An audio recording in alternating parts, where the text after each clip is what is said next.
ये दरिया का वो मोड़ है जो तिब्बत में वाक़िया है, जिसे यार्लिंग त्संग पो दरिया का ग्रेट मोड़ भी कहा जाता है।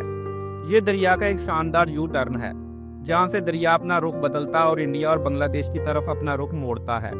और यही वो जगह है जहाँ चीन दुनिया का सबसे बड़ा डैम बनाने जा रहा है। चीन ने पहले ही ये मंसूबा लॉन्च कर दिया है। इस मंसूबे की कुल लागत का तखमीना 137 अरब डॉलर है। इन दिनों ये मीडिया में शह सुर्खियों का सबब बना हुआ है, जहां इसके बारे में दर्जनों मज़ामीन शाया हो रहे हैं। अब आइए देखते हैं कि इंडिया की क्यों चीखें आसमान तक जा रही हैं और चीन को इससे क्या क्या फ़ायदे हासिल हो सकते हैं। इंडिया में ये दरिया ब्रह्मपुत्रा के नाम से जाना जाता है, लेकिन चीन को इसके इंडियन नाम से कोई दिलचस्पी नहीं। चीन की दिलचस्पी कई सालों से इसी यू टर्न पर मरकूज रही है और ये कोई आम मोड़ नहीं। दरहकीकत ये आने वाले सालों में खित्ते में नए भूचालों को जन्म दे सकता है।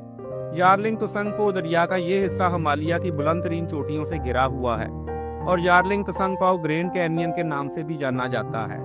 ये कैनियन 505 किलोमीटर लंबा है। कैनियन दरहकीकत वो वादी है जिससे दरिया बहता है। इस कैनियन का फायदा उठाते हुए चीन ने फैसला किया है कि वो दुनिया का सबसे ताकतवर डैम इसी जगह बनाएगा, जो दुनिया के सबसे दूर दराज मकामात से भी एक है। चीन की नज़रें पिछले 20 सालों से इस यू टर्न पर जमी हुई थी और इसे खास बनाने वाली चीज़ इसकी ढलान या ग्रेडियंट है। इस मकाम पर दरिया 7000 मीटर बुलंद पहाड़ के साथ बहता है, यू टर्न बनाता है और पहाड़ के दूसरी तरफ जा निकलता है।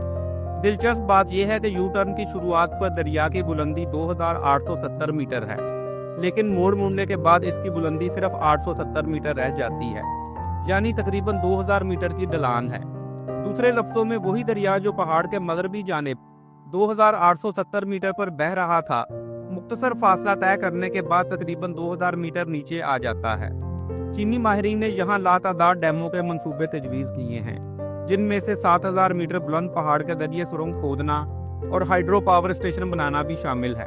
चूंकि मगरबी तरफ दरिया की बुलंदी 2870 मीटर है, अगर इसका कुदरती रास्ता रोक दिया जाए और पहाड़ के जरिए सुरंग खोदकर पानी को बराह रास्त मशरकी जानिब बहते दरिया में मोड़ दिया जाए, तो इस मंसूबे से कुछ अंदाजों के मुताबिक 60 गीगावाट बिजली पैदा हो सकती है।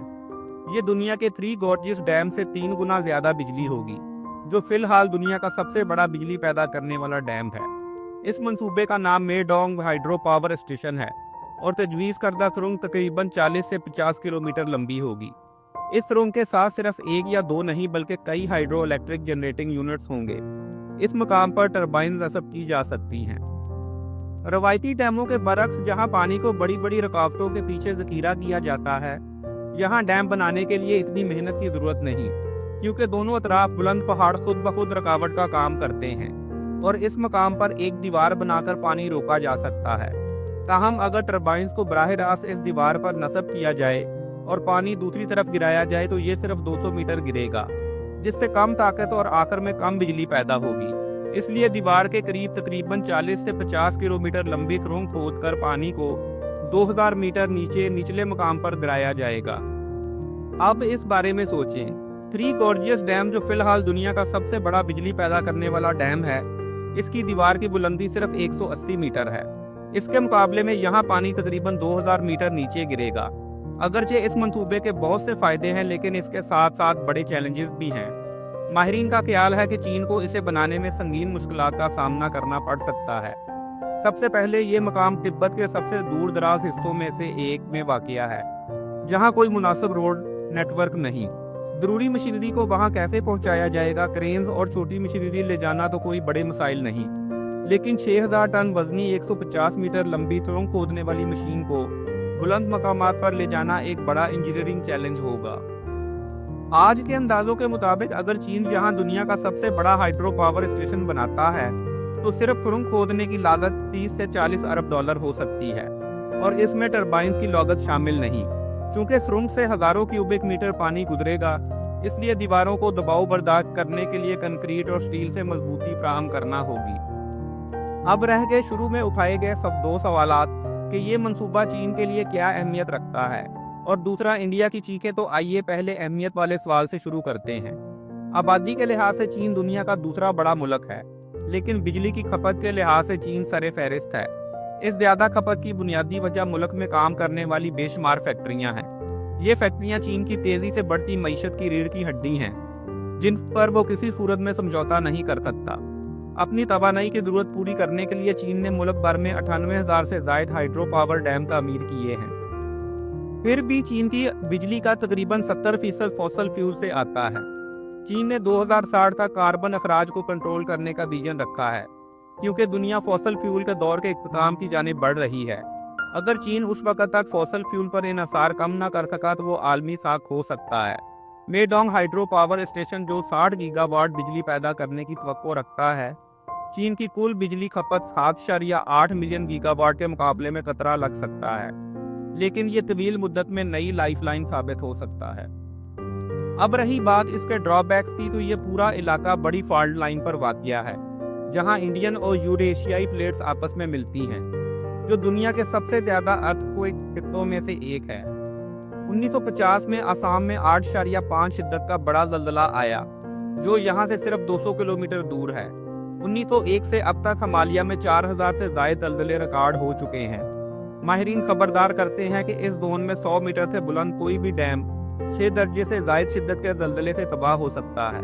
इसके अलावा मेडोंग हाइड्रो पावर स्टेशन तजवीज़ करदा मुकाम भी मुहलक लैंडस्लाइडिंग के लिए बदनाम है।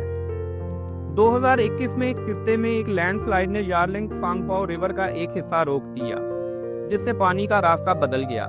इसी तरह हिंदुस्तानी हिमालय में लैंडस्लाइड्स फ्लैश फ्लड्स का सबब बनी, जिससे बहुत सी कीमती जानों का नुकसान हुआ और 2 हाइड्रो पावर स्टेशन भी तबाह हुए। इन तमाम चैलेंजेस के साथ अगर चीन वाकई दुनिया का सबसे बड़ा हाइड्रो पावर स्टेशन बनाना चाहता है, तो उसे इंडिया की जानिब से वाबिले का भी सामना करना पड़ेगा। जैसा कि आप देख सकते हैं, यारलिंग त्सांगपाओ रिवर का वो हिस्सा जो डैम से नीचे बहता है, वो इंडिया की अरुणाचल प्रदेश रियासत में दाखिल होता है, जो वहां से 50 किलोमीटर के फासले पर है। ये वही रियासत है जिस पर चीन अपना दावा करता है, और उसकी वजह से इस खित्ते में इंडियन और चीनी अफवाज के दरमियान कई झड़पें भी हो चुकी हैं। 1960 से अब तक इंडिया और चीन ने इस मुतनाज़ा इलाके पर कई बार लड़ाई लड़ी है। सबसे हालिया 2020 में गलवान वादी में इंडियन और चीनी अफवाज के दरमियान एक पुरतशद्दद झड़प हुई, जिसमें एक फौजी की मौत हो गई। यहाँ इंडिया ये दावा करता है कि इस तरह का डैम चीन को इंडिया और बांग्लादेश में बहते पानी पर मुकम्मल कंट्रोल दे सकता है, जो चीन एक जुग्राफियाई हथियार के तौर पर इस्तेमाल कर सकता है। चूँकि चीन से ये दरिया बराह रास्त अरुणाचल प्रदेश इंडियन रियासत में दाखिल होता है और फिर वहाँ से बांग्लादेश में बरहमपुत्रा के तौर पर बहता है, जिससे चीन को यहाँ पानी के बहाव पर ऊपरी कंट्रोल मिल जाएगा। इसका मतलब है कि खुश्क मौसम में चीन पानी की सप्लाई कम कर सकता है, जिससे इंडिया के शुमाल मशरिक और बांग्लादेश के कुछ हिस्सों में खुश्क साली जैसी हालतें पैदा हो सकती हैं। बारिश के मौसम में अचानक ज़्यादा पानी छोड़ने से सैलाब आ सकते हैं, जो फसलों, इंफ्रास्ट्रक्चर और लाखों लोगों के बेघर होने का बायस बन सकते हैं। इसके अलावा अरुणाचल प्रदेश में मुतनाज़ा सरहद के करीब डैम की जगह इंडिया के लिए मरोड़ का सबब बनती है। लेकिन ये वही हरबा है जिसे वो कश्मीर में पाकिस्तान के खिलाफ इस्तेमाल करने के नारे लगाता और धमकियां देता है। अब यहाँ अपनी गर्दन ग्लूटन में आ जाने से उसकी चीखें आसमान तक जा रही हैं। हालांकि यहाँ स्टोरेज कैपेसिटी तामीर ही नहीं होनी, सिर्फ पानी को सुरंगों से गुजारना है। आपकी इसके बारे में क्या राय है? आप अपनी राय का इजहार कमेंट्स में कर सकते हैं। वीडियो को लाइक, शेयर और चैनल को सब्सक्राइब करना ना भूलें। अगली वीडियो तक के लिए अल्लाह हाफिज।